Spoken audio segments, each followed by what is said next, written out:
My name is Kris Gethin, and what I aim to bring to you is inspiration, motivation from clients, everything that will allow you to evolve as a human being.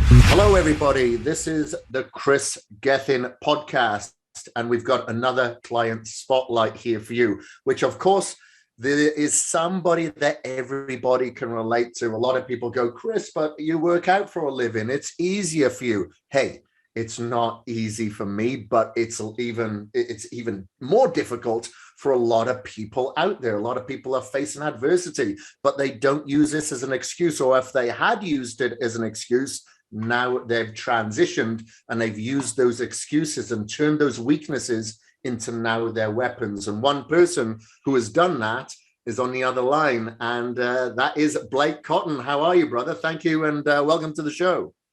Thanks, Kris. It's good to be here. Doing well. So you're doing good over there in Denver, brother. So born and bred in Denver, correct?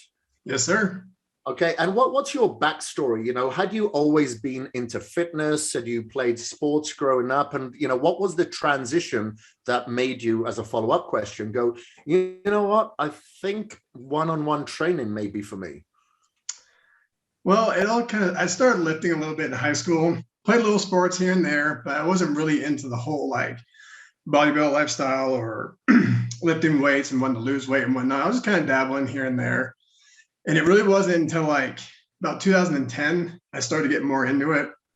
And I dabbled between like losing weight, I would cut too much fat off, or like not healthy. Like my diet was all over. I didn't have any direction. Was it like a crash diet? You'd crash diets and then rebound? Oh yeah, yo-yo effect every single time. I wasn't finding that balance between like proper nutrition, the right type of cardio you need to be doing, the type of weightlifting you need to be doing. So that's when I reached out to you, because I pretty much hit a plateau with everything. Because, you know, I've searched everything on the web, try to like break plateaus, diets, everything. Nothing was working. So that's when I found, it's like, I've been following this guy and I'd done your trainers before and they were working, but my mindset really wasn't there either. So that's why I wanted to get onto this one-on-one with you, because I knew the accountability was going to be there and I had to do it, because I'm 0 to 100. I'm either all in or all out. So I knew if I came into your program, there was no way I was going to say no or not follow the instructions. So that's when I had found, like I said, hit that plateau basically in my workout life. And I was like, I need to break this, and figured you'd be the best way to go. Right. Okay. And then you signed up during the pandemic in April, I believe. And then, you know, we worked together and you managed to, I think was it the first time around you dropped like 30 odd pounds or something like that. And then we kind of stopped for a little while, and then you put on weight again and then decided to reach out again. So what happened during that time? You know, you reached out during the pandemic, you were working out from home as well. So good for you for controlling your environment, because a lot of people use that as an excuse. So talk us through that. I will say about the pandemic, I never pictured myself running circles in my garage. I mean, that was my cardio, and like you did it for an hour. That's what it took. You have to get it done. But when I started with you, we made the progress, and I believe I dropped about 35, 40 pounds. And it was a good amount of weight. And then once we stopped, I actually maintained it for about 3 months. But I will admit, after that is when I gave into excuses.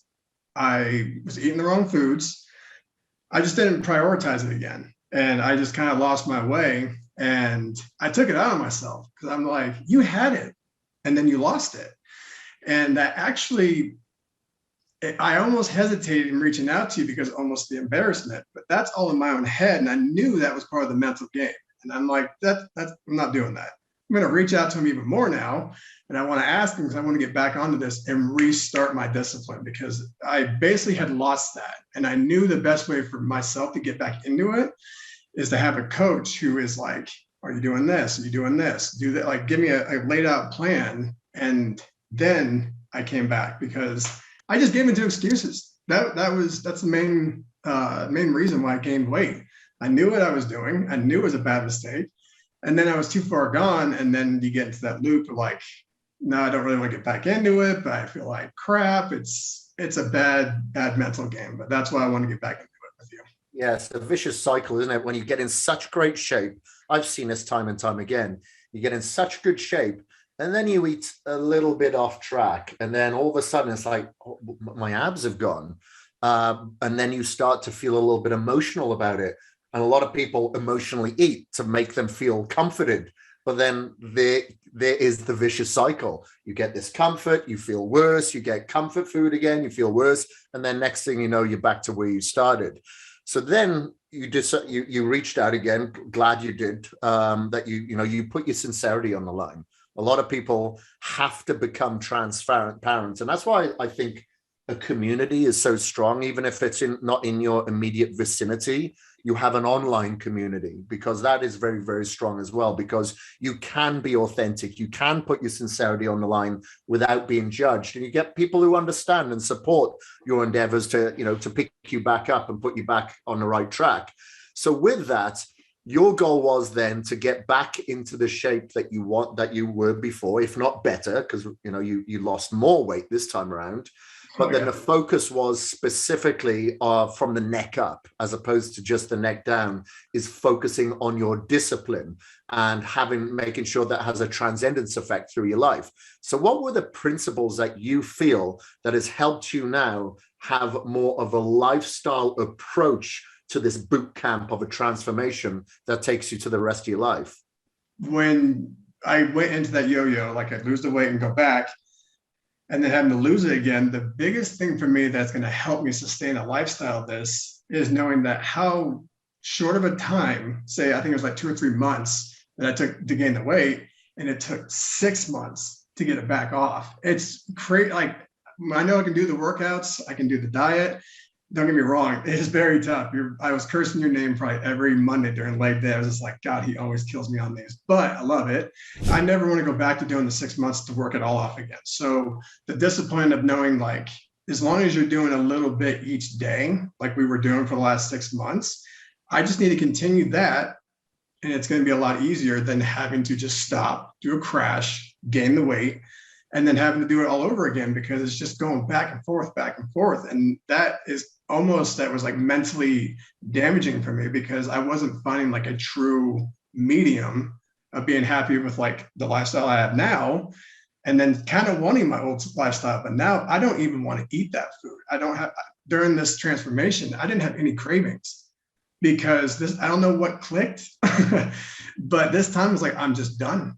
I don't want to go back to that lifestyle. And I know, we've been, I think, a week out now since we ended the 6 months, and I'm actually down another pound. I've just continued to do what you've taught me, and the food that we're eating is plenty. So now that I see, like, I don't want to go back. I'm done backtracking. So now through going through this, my discipline is set, but it's going to be up to me to make sure that I practice that discipline every day, because it's not going to just stay there. It has a tendency to go back, because I'm human. Those kind of things pop up. And the idea is, I think now with this transition is going through like the damage control, is to make sure there's a little bit of variety in your diet. Of course, it's very strict for the duration that we need to transform. But instead of keeping it really strict where you're sticking to like chicken and rice, or egg whites and oats, you have to have a little bit of variety there. So if you want to have a little bit of wholemeal bread or a wholemeal wrap, and you want to have an assortment of healthy fruit sources and maybe some healthy fats in there every now and again, then that's okay. I like to do macro portioning, where you do separate some of the fats from the carbs, so your body does store one or doesn't store one and utilize the other as a fuel source, where you're using one or the other. And I think it's just about being smart with it, and ensuring that the calories that you are putting in your body, that you have balance. And now that you've created a little bit more muscle density, you're going to be able to utilize a lot of those calories much easier and much efficiency. And as you know, going through this process, there is so much importance in the little things. The devil is in the details, like the quantification of your sleep, making sure that you're getting good sleep. A couple of hours before bed, you're blocking the blue light. You're being mindful when you're eating, as opposed to distracted and scrolling and going through the day in a sympathetic state where your cortisol levels are generally higher. I think just having a little bit more intuition of like the biohacking side of things, combining today's technology with ancestral wisdom is definitely the way forward, as opposed to just focusing physique. It's just all health-based, and the physique then follows, So what do you feel was the biggest struggle on this program? Is it the meals? Is it the meal frequency? Is it waking up in the morning, getting your cardio? For you personally, everybody has a different story to tell, but what are your struggles? My struggle really was every day was a mind game of telling myself that I had gotten this, like I've achieved this goal, and I'm just repeating it. So in my head, now don't get me wrong, I know that it's progress, what I made for these last 6 months, but in my head, it was like, you've done this before. So once you get to your original weight, once you move on from that, that is your actual achievement there. Like I needed to earn my way back to where I was. That's just how I get myself into it. Because honestly, waking up in the morning, that's hard, but thank God for pre-cage. I would just walk to the kitchen, slam my pre-cage, 10 minutes later, I'm feeling great. And then everything starts to kick. But the meals, I love it. And I actually couldn't believe how much I was under eating when I was doing my own type of diets. And then when I came to you, I was like, well, this is awesome. I pretty much am doubling all my food. And so the diet to me was nothing. I was eating more. So I was happy. And I can eat the same thing every single day. So I have that mental, like it's food, I got to get it down. This is part of it. And I actually enjoy eating the food too. So, your workouts are brutal, but man, they definitely make you feel so good when you're done. So the workout itself, everything is not hard, but I guess for me, it was really just the fact of like, I got to put another 6 months into this just to get back to where I was. But it was just a fight to keep going and going and going. And I told you a couple of times too that my motivation was kind of lingering here and there, but we know that's always going to disappear. And it's really your disciplines, which we've already talked about, is why I'm back in it. Exactly. Motivation comes and goes. Sometimes you wake up on a Sunday, it's dark outside, you want to sleep in, you don't feel motivated, you enjoy the creature comforts of home. But then your discipline kicks in. The discipline of doing those really difficult workouts has a transcendence effect then for the early mornings, or maybe possibly getting invited to a social gathering. You have the discipline to say no, or if I am going to go, I'm going on my terms. So, that's part of the parcel of like the difficult workouts. Yes, it's going to help you from a physical aspect. There's no doubt about it. But I think when you're doing a combination of, different principles, let's say it's a superset or a drop set or a DTP set, and doing that with intensity, that's what makes you harder to kill in every aspect of your life. So I think it's very important that you do that. Now, paint us before we go into, I was going to say, paint us a picture of, your lifestyle, such as your career and work and whatnot. I am actually going to have these pictures for anybody that's watching this on YouTube. You may be listening to this on a podcast platform, but I'm just going to quickly show here. This is what, and I'm a little bit out of focus, unfortunately, but you can kind of see the outline of what Blake was looking like there. And you cannot hide. You can see like the love handles there. And then here we are, like, was it 55 pounds later? Now there's a six pack.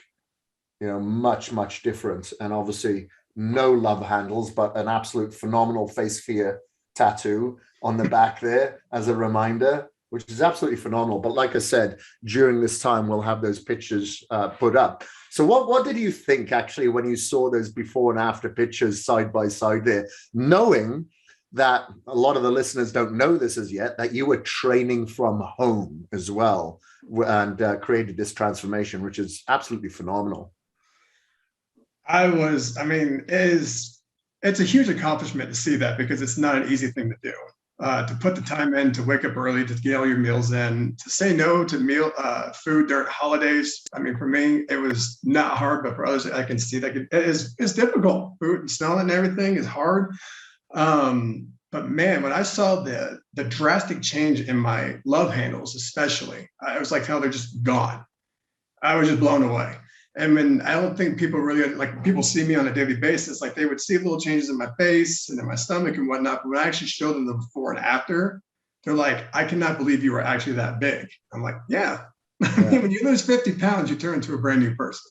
Yeah, and you kind of tend to cover it up. So you don't want people to see it. So when they see that transformation, because now you've revealed yourself, the contrast is phenomenal. Yeah, I was very proud. I was extremely proud of myself for getting to that point. It was hard. So what is your lifestyle? What's it look like? You know, what time do you work in the morning? What time do you finish? Do you have family commitments? Paint a picture for us. I work from home, which I've been very fortunate to do. So I work. I work in the IT field. So I work from 9 to 5.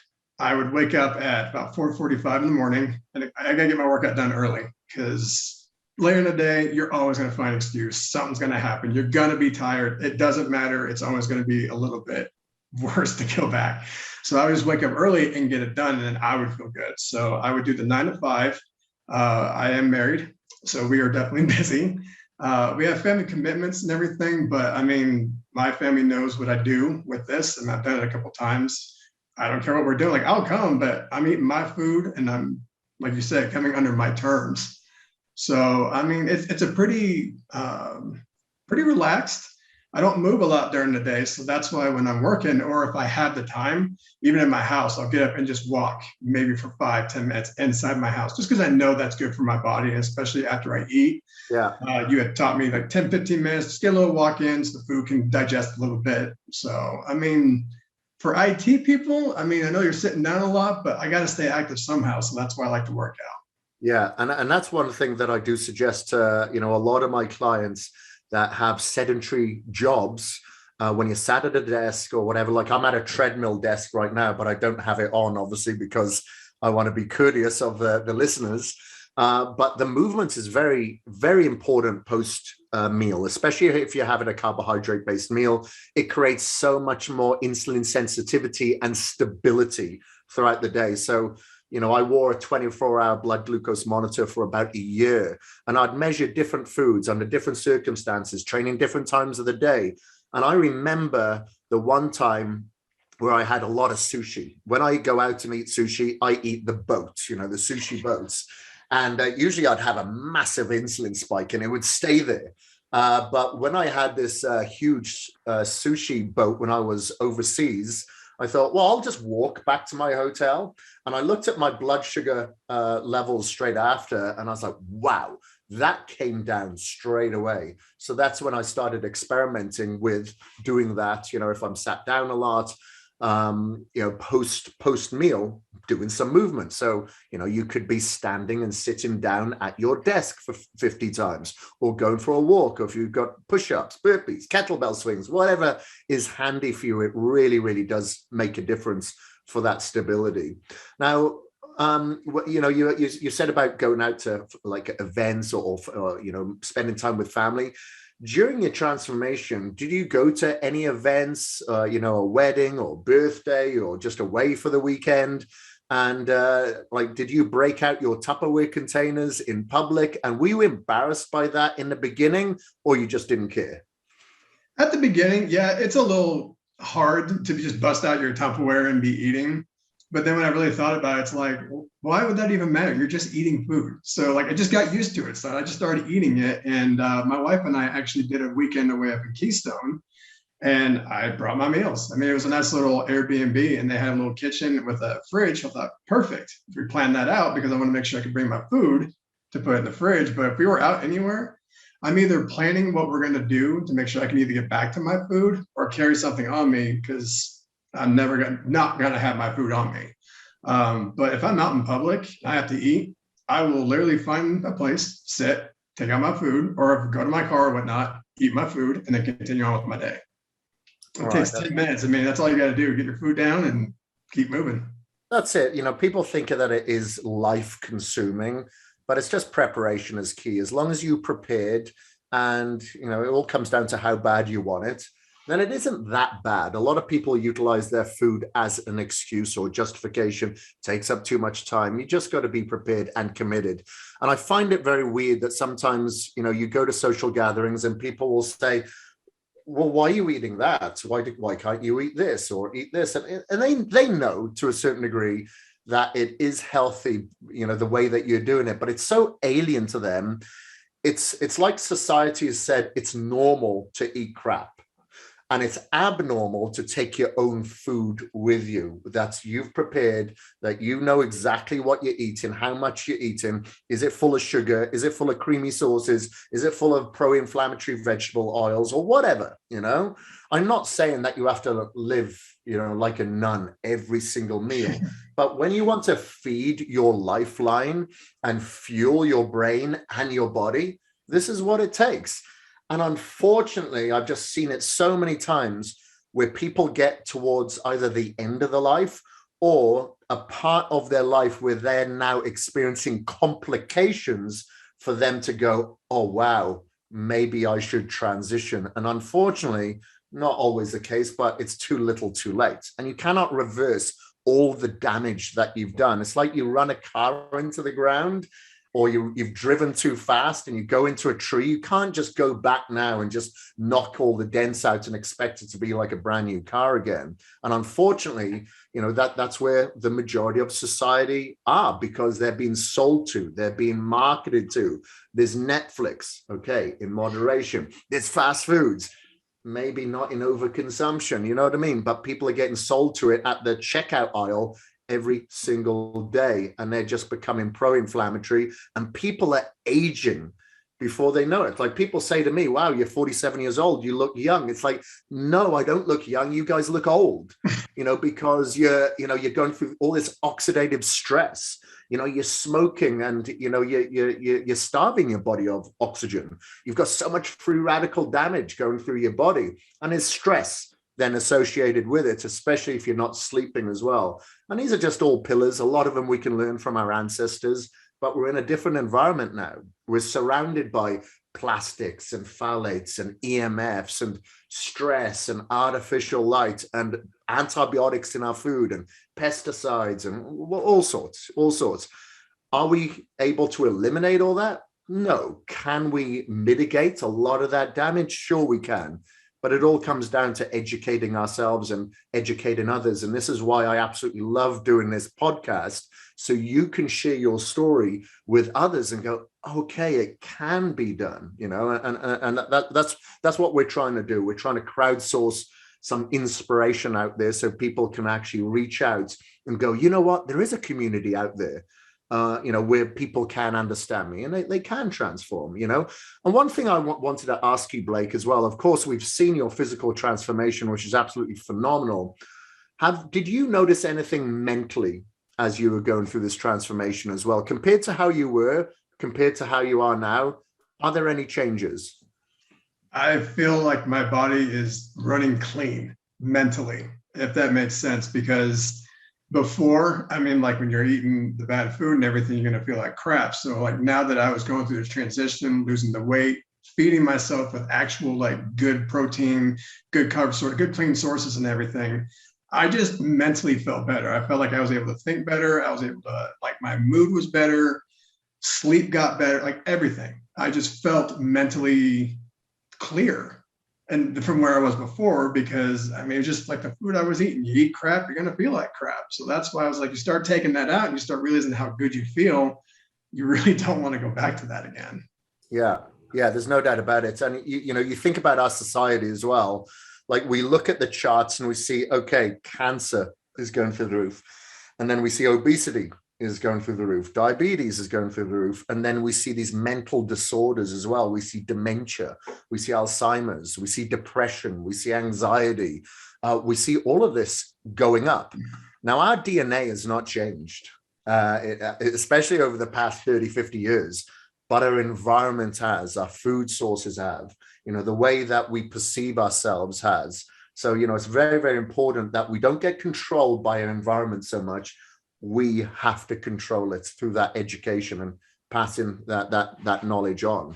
Mm-hmm. So, one thing that I wanted to mention as well, you've gone through this transformation. Have you inspired anybody else within your vicinity now to kind of follow a similar sort of path as you have?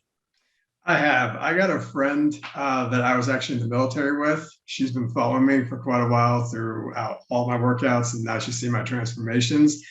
And she herself, Cassidy Hippolito, has seriously dropped 35 pounds. She's even done her own transformation because she put in the work. But I inspired her, but I also told her, like, you're the one who did the work. You're the one putting it in. But it makes me feel good because it's like, now she feels better and she's on a better life path. So that was one person who I've definitely inspired during this transformation.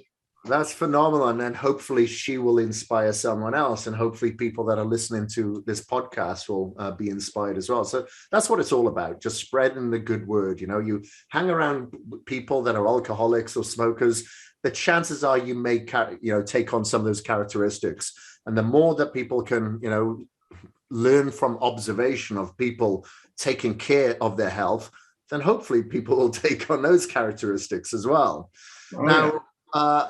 I wanted to ask as well. So going through, our relationship, our coaching together, what has been the one thing that's been most helpful for you? Because this helps me as well as a coach. I want to know, of course, you followed my video trainers, you followed other programs, but when you're doing it one-on-one, like with the relationship that we've had, what is the biggest takeaway for you that has helped you transform and then, continue to evolve? I just like the one-on-one. Like, you're really good at making sure things are on point. And if something needs to change, you just say it. The transparency is what I get from it. So like, it was good to get the information. If I had a question, you would answer it. Like if something needed to be corrected, we would correct it and move on. And it just gave me that, I guess, that sense of just knowing that like, you are here to like really get this done with me. Like, we are going to make some progress no matter what it is. So that, like, just that drive that you have in your coaching to make sure your clients are like taken care of or making progress, making changes to either whatever food, the workouts, all of that drives me into seeing like, it's a great example because that's what I want to become. I want to have that drive day in and day out to make sure I'm keeping myself accountable. So I've taken the tools that you've used during your coaching, and it's kind of like I use them back at myself now, kind of like talking back and forth in my head, but not crazy. Just like keeping myself accountable.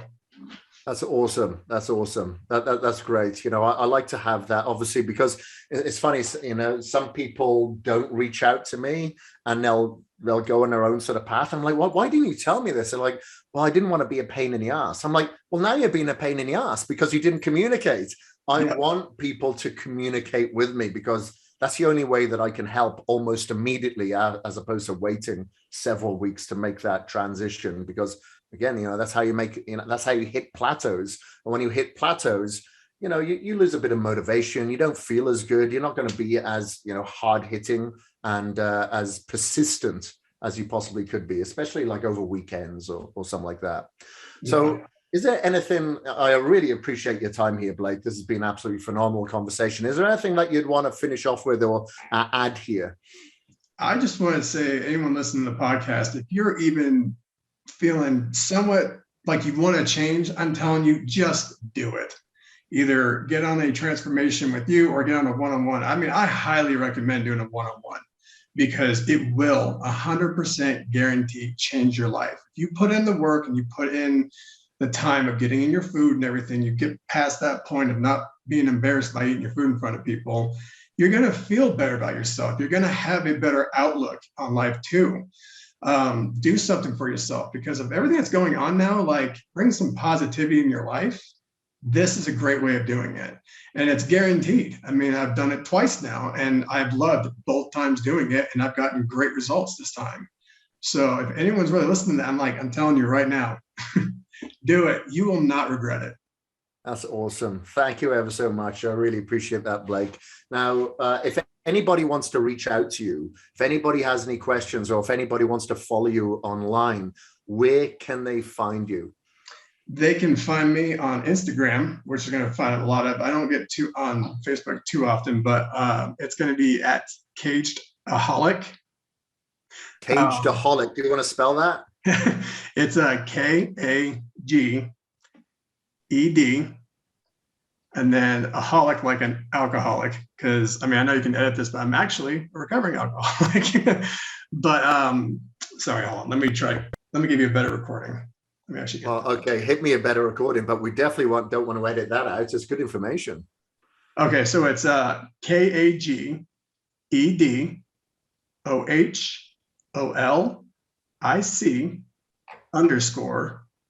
COTTON. That's my Instagram. And absolutely, people can message me. You both can ask me questions, anything. I would love to take this information and put it forward. That's awesome. All right. Well, thank you ever so much for your time, buddy. I really, really appreciate you and putting this good message out here. And it's been an absolute pleasure working with you and chatting with you today. So thank you very much. Thank you for having me, Kris. Again, I am literally one of your biggest fans, and this is a highlight. I cannot thank you enough for having me on the podcast, and I really appreciate it. Thank you ever so much. I really appreciate it, Blake, and we'll be speaking very, very soon. So everybody, thank you ever so much for listening. This is the Kris Gethin podcast, and from Blake and myself, we are out. Thank you ever so much for listening. My name is Kris Gethin, and I am out.